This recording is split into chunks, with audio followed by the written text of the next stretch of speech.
안녕하세요. 더 나은 삶입니다. 저번 영상에서 살펴본 바와 같이 이스라엘은 작지만 강한 나라입니다. 면적으로 보나 인구로 보나 대한민국보다 5분의 1 수준에 불과함에도 불구하고 혁신경제, 벤처경제 열풍으로 경제성장을 지속하고 있습니다.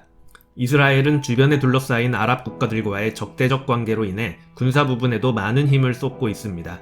이스라엘의 군사력은 세계 16위 수준입니다. 총 GDP 세계 34위, 총 인구수 세계 100위에 비해 꽤 높은 수준의 군사력입니다. 이스라엘의 상비군 전력은 약 17만 명, 예비군 전력은 45만 명으로 다른 군사 강국들에 비해 적은 인력입니다. 참고로 대한민국 국군은 상비군 60만 명, 예비군 275만 명입니다. 이스라엘은 적은 인구수를 보완하기 위해 군대의 기계화, 첨단화하는 데 힘을 쏟아왔으며 최정예 특수부대를 활용한 효율적인 작전 수행 능력으로 높은 평가를 받아왔습니다. 그리고 수시로 일어나는 전쟁으로 인해 실전 경험이 가장 많다는 특별한 무기도 가지고 있습니다. 그러면서 이스라엘은 인공위성 발사를 한 번에 성공할 만큼의 첨단 기술 분야의 수준이 높으며 이런 기술을 기반으로 한 방위산업 역시 세계적입니다. 방위산업은 이스라엘을 먹여 살리는 핵심 산업 중 하나입니다. 또한 이스라엘은 공식적으로 핵무기를 시인도 부인도 하지 않고 있으나 영국 및 미국의 전문가들은 이스라엘이 300개 정도의 핵탄두를 보유한 것으로 파악하고 있습니다. 이스라엘은 방위산업 주요 수출국 중 하나입니다. 한 시대를 풍미했던 나라들과 어깨를 나란히 하고 있다는 사실이 놀랍습니다. 첨단 기술이 요구되는 방위산업은 아무나 할 수 없습니다. 그렇기 때문에 무기를 수출하는 국가는 전 세계적으로 많지 않습니다. 전투기, 탱크, 전함 등은 만들고 싶다고 만들 수 있는 것이 아닙니다. 그러나 무기를 필요로 하는 국가들은 굉장히 많습니다. 지구촌 곳곳은 여전히 분쟁 중이기 때문에 당장에 무기가 필요한 경우도 있으며 혹시나 하는 분쟁에 대비하여 국방에 힘을 쏟는 경우도 많습니다. 방위산업이 발달이 미흡한 국가들은 무기를 주로 수입합니다. 우리나라 역시 주요 수입국 중 하나이지요. 방위산업 수출국들은 당연하게 전통적인 강대국들입니다. 그러나 이스라엘처럼 작은 나라가 현재의 지위에 오를 수 있었던 것은 조금 의아한데요. 적국과 마주한다는 공통분모를 가진 우리나라는 이스라엘보다 경제 규모가 훨씬 큼에도 불구하고 방산품을 수입에 의존하는데 아무리 중동에서 분쟁 중이라곤 하지만 이스라엘이 방산품 주요 수출국가라는 사실은 꽤나 놀랍습니다. 이렇게 이스라엘이 방위산업이 발달하게 되고 오늘날 주요 방산품 수출국가가 될 수 있었던 계기는 믿었던 동맹국의 배신으로부터 시작됩니다. 1948년 국가를 수립한 이스라엘과 1944년 연합국 승리로 자유를 찾은 프랑스는 반나치 정서를 공유한 덕분에 가까워질 수 있었습니다. 프랑스는 이스라엘의 설립에 많은 도움을 주었으며 유엔 가입에도 힘써줍니다. 이후 1953년 프랑스는 이스라엘에 무기를 공급하기 시작하며 더욱 가까운 동맹국가가 됩니다. 이들이 가까운 나라가 될 수 있었던 것은 반나치를 넘어 반이슬람이라는 니즈가 서로 통했기 때문입니다. 범아랍 국가들 간의 사회주의 운동이 거세진 것은 이집트의 새로운 지도자 나세르가 쿠데타에 성공하면서부터였습니다. 북아프리카, 중동 지역의 새로운 바람을 불러일으켰습니다. 나세르는 범아랍주의와 사회주의를 결합한 일명 아랍사회주의를 제창했는데 이러한 범아랍주의는 북아프리카 및 중동계 국가들의 민족해방운동 사상의 주류 세력이 됩니다. 범아랍주의가 퍼지던 당시 이스라엘은 이슬람 국가들만 존재하던 중동 지역에서 무력으로 유대 국가를 수립했으니 주변 이슬람국들의 눈엣가시였으며 프랑스는 아랍 국가 알제리를 식민지로 두고 있었는데 알제리 민족주의자들에 의한 독립운동이 세차게 일어나자 식민지 관리에 골치를 썩고 있었습니다.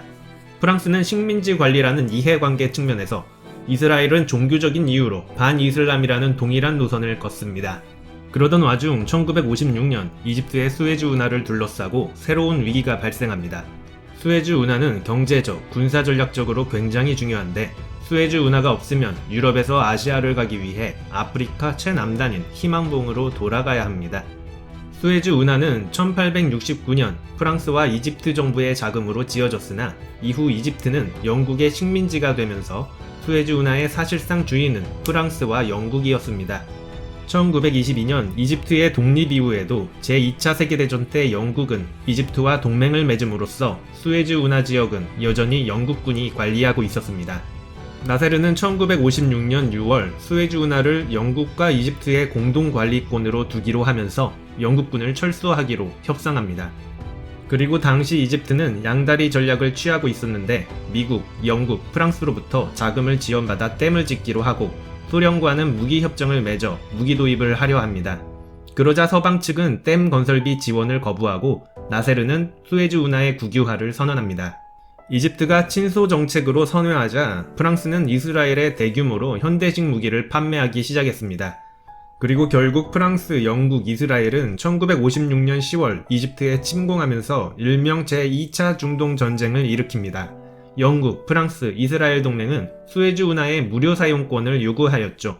그러나 소련과 미국은 이 전쟁에 강한 거부감을 나타내고 유엔에서 수에즈 운하의 국유화의 정당성이 인정되면서 전쟁은 종결됩니다. 이후에도 프랑스와 이스라엘의 끈끈한 관계는 계속 유지됩니다. 앞서 말한 알제리 문제를 해결하기 위해 양국은 서로 긴밀히 협조했고 프랑스가 수에즈 운하를 통과할 때 이스라엘 군대는 이들을 일정 부분 보호해 주었습니다. 반대로 이스라엘은 프랑스로부터 탱크와 전투기 등의 무기를 지속적으로 공급받습니다. 시간이 흐르고 1962년 알제리는 기나긴 독립전쟁 끝에 독립하게 되었고 이스라엘은 이집트와 긴장 높은 상황이 계속 이어졌습니다.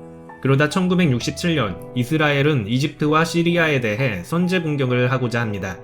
이때 프랑스의 샤를 드골 대통령은 프랑스는 먼저 전쟁을 일으키는 나라를 지지하지 않을 것이다 라고 말하며 이스라엘이 전쟁을 감행할 경우 더 이상 동맹 관계가 지속될 수 없음을 말합니다. 물론 이는 명분에 불과했습니다. 1962년 알제리가 독립전쟁 끝에 독립하게 되면서 프랑스는 아랍 국가들과의 적대 노선에서 친선 노선으로 옮기는 것이 유리하다고 판단했습니다. 이를 두고 한 언론 매체에서는 드골의 프랑스는 친구보다 이해관계를 우선시한다고 논평하기도 합니다. 프랑스는 이스라엘에 대한 무기 수출 금지 조치를 시행하고 프랑스는 이스라엘에 공급하기로 한 탱크를 리비아에, 전투기는 시리아에 공급합니다. 오랜 기간 뜻을 함께했던 동맹국이 이제는 적국에 무기를 공급하는 상황에 놓인 것이었습니다. 한편 1962년부터 미국은 이스라엘에 무기를 팔기 시작하면서 프랑스의 역할을 대신합니다.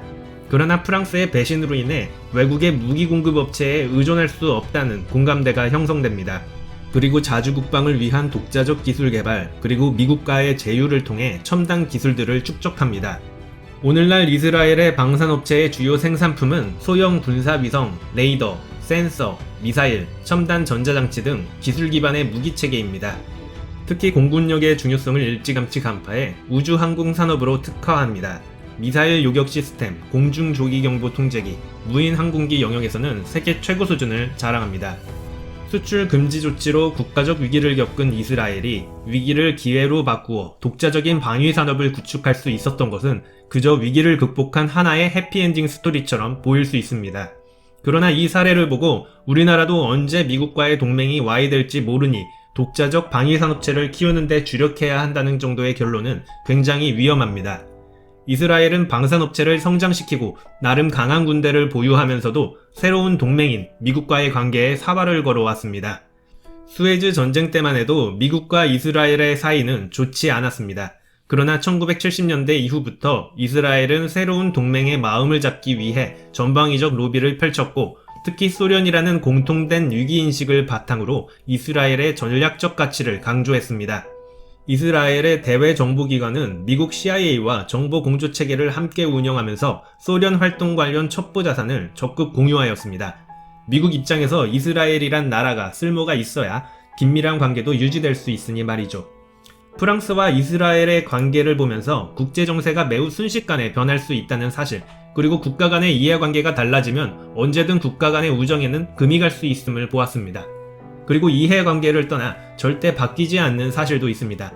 바로 이스라엘과 팔레스타인의 정치적 갈등 관계, 유대인과 아랍인들 간의 종교적 갈등 관계가 바로 그것입니다. 한편 미국과 이스라엘의 관계는 미국의 이해관계에 부합하지 않는다면 프랑스와의 관계처럼 틀어질 수 있습니다. 미국은 모두가 알다시피 자국 우선주의, 즉 자신의 이해를 중시하는 나라입니다. 이를 한반도에 적용해볼까요? 북한은 그 국가 존재의 이유 자체가 한반도의 공산화, 즉 적화통일에 있습니다. 이는 절대 바뀌지 않는 사실입니다.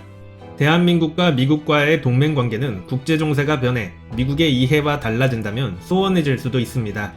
한미동맹은 냉전시대의 공산세력 견제를 위한 지정학적 문제에서 시작된 것입니다. 그리고 냉전체제가 무너진 현재에는 중국 견제라는 새로운 이유로 유지되고 있습니다. 우리가 당연하게 여기는 한미동맹은 당연한 것이 아닙니다.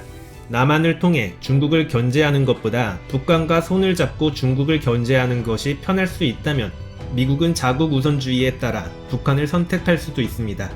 이 경우 한반도 비핵화는 덤으로 가져올 수도 있습니다. 미국이 자유민주주의를 수호한다고는 하지만 그것은 미국 내에서의 이야기이고 많은 독재자들과 손을 잡고 국제정치를 이끌어왔습니다. 우리는 미국이 중공과 손을 잡고 북베트남과 손을 잡았다는 사실을 잘 알고 있습니다. 북한과 미국이 서로 하트를 날리고 있는 요즘과 같은 상황에서 대한민국의 외교적 노력이 더욱 필요한 순간인 듯 합니다. 마지막으로 변할 수 있는 관계와 절대 변할 수 없는 관계에 대해 생각해 볼 필요가 있습니다. 변할 수 있는 관계는 대체로 서로의 이해관계에서 비롯된 것이나 절대 변할 수 없는 관계는 정치적 관계, 종교적 관계입니다. 참고로 우리나라의 분단은 정치적으로 이루어졌고 북한의 주체 사상은 이미 사상이 아닌 종교로 보는 것이 일반적입니다. 이상 더 나은 삶이었습니다.